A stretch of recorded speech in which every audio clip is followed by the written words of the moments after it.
now we're going to go ahead and install the RZRXP-10 subwoofer into this unit.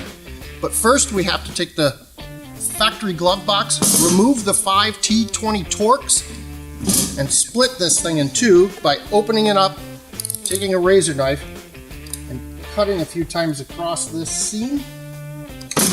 Ooh, sharp knife. Don't need this one. We're going to go ahead and attach this to the RZRXP-10 sub box.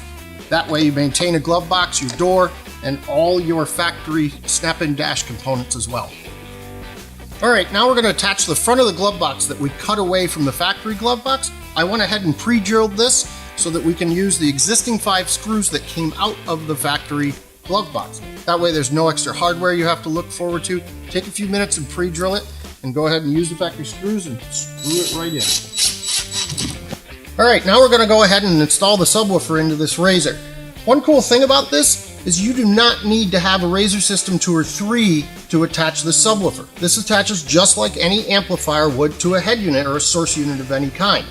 It's a simple power grounded signal. That's all you need.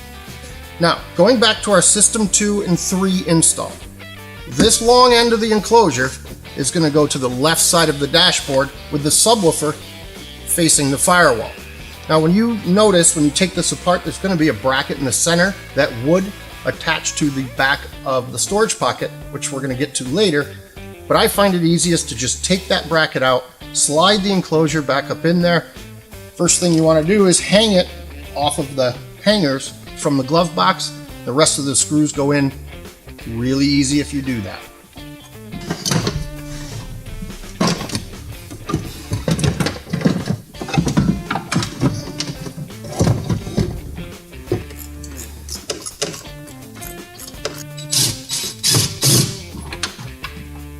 Alright, now that we got the sub installed, off of one of the arms of the harness in the RZR System 2 and 3, you're going to plug this subwoofer in, all colors matching, RCAs are also going to match. You're going to have to do one crimp connection on the remote turn-on.